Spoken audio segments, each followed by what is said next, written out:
Good afternoon. I'm Dan Hawkins, Majority Leader of the Kansas House of Representatives, and today I'm joined by Stephen Owens of the 74th District out of Heston, Kansas.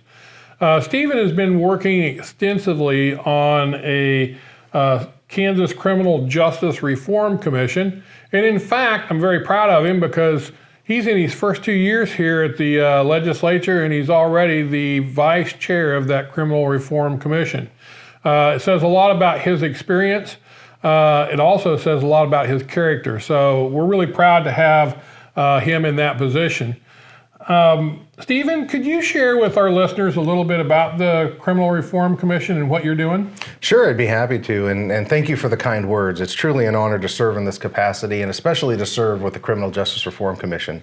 I've spent nearly my entire adult professional career working with the criminal justice system, working with judges, DAs, as a criminal defendant manager, and with that comes an awful lot of experience as it relates to defendants, what they're going through, what's led them to where they're at, this idea of tough on crime versus smart on crime and what really makes sense.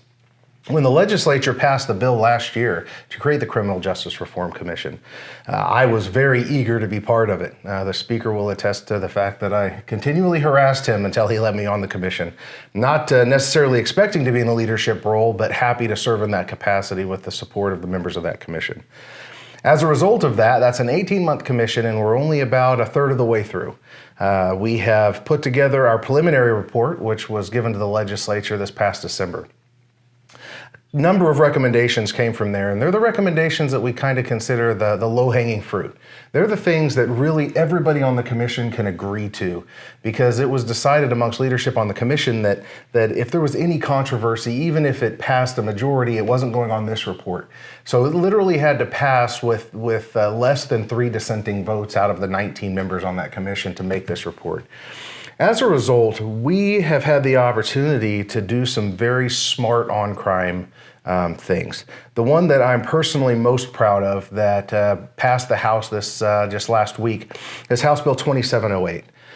What House Bill 2708 does is it allows criminal defendants, those that are just into the system, to be able to get diversion on low-level drug crimes and be able to get state-sanctioned drug treatment. Currently, under Senate Bill 123, the only way to get any state-sanctioned drug treatment is to get a felony.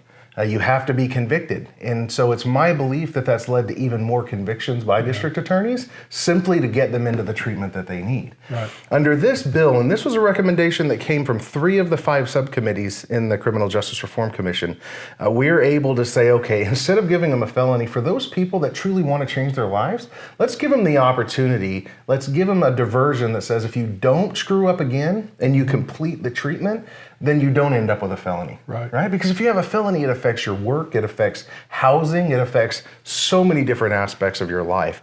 So that's definitely one that has come out of there that I'm incredibly proud of. Yeah. So that one's actually intriguing, and I remember it coming through. When you think about it, so many times our statutes, our laws put people in a position where they have to do certain things to get something. This actually gives low-level crimes, those people a chance to straighten out their life before they get to the bad part. You know, we heard from the KBI's recent report about methamphetamine and how much methamphetamine is flooding our state coming up from Mexico, right? The legislature did a great job regulating pseudoephedrine a few years ago, but what that ultimately created was this wide open market for Mexican cartels. And so we've seen the price of methamphetamine go from $13,000 a pound in 2015 to $3,000 a pound in 2019. So that stuff is so prevalent and it's so cheap that we have got to look at prevention. And we have got to look at treatment on the front end because our prisons, they're overcrowded. We have 120 inmates right now in Arizona, right? That we had to allocate taxpayer money to send them to a prison out of state. So this hopefully is just one of a number of steps that's going to help alleviate that burden. Well, as you can see, this is a very important thing that the legislature is doing for our criminal justice system. And there's going to be some more things come out. We will continue to have more and more videos with Stephen as they progress through this next year or so of their commission. Until then, please stay tuned. We'll see you on the next video. Thank you. Thank you.